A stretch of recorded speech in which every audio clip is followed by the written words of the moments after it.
Jackson về quê khi là Jackson về you're so way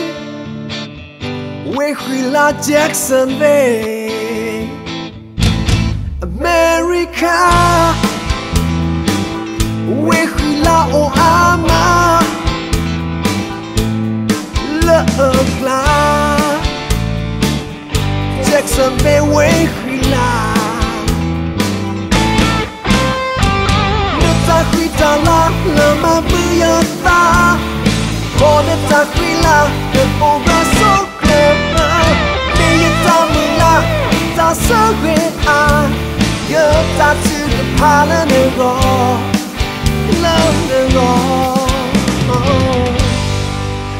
lên được rồi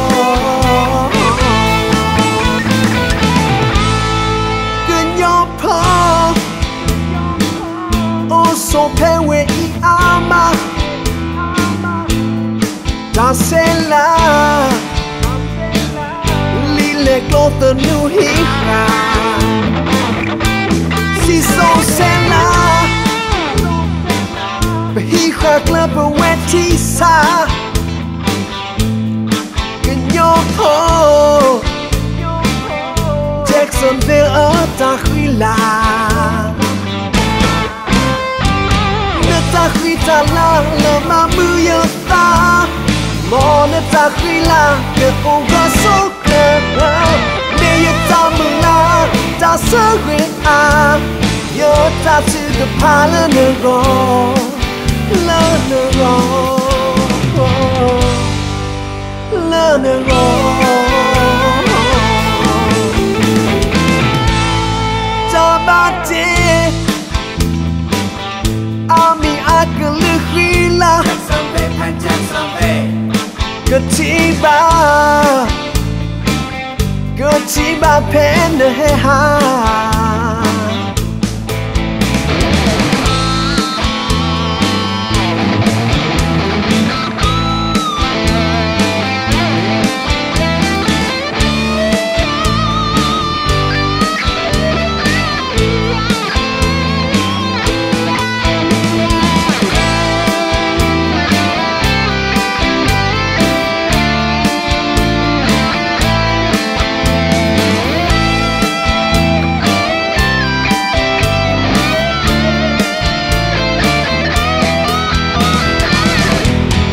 Jackson về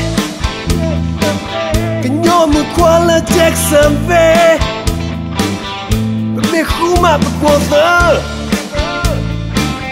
Jackson về là phó khi là phó nước ta khi ta là mà bây ta có nước ta khi là được over so clever bây ta mới là ta sẽ về nhớ ta chưa được phá lên được rồi lên được rồi lên được rồi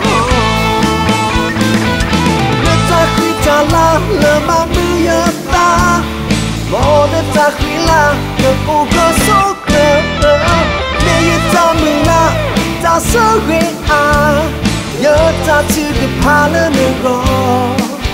lên được rồi lên được rồi nước ta khi ta là mà mưa ta một nước ta khi là được over so clever bây ta mới là ta sẽ về nhớ ta chưa được phá lên được rồi lên được rồi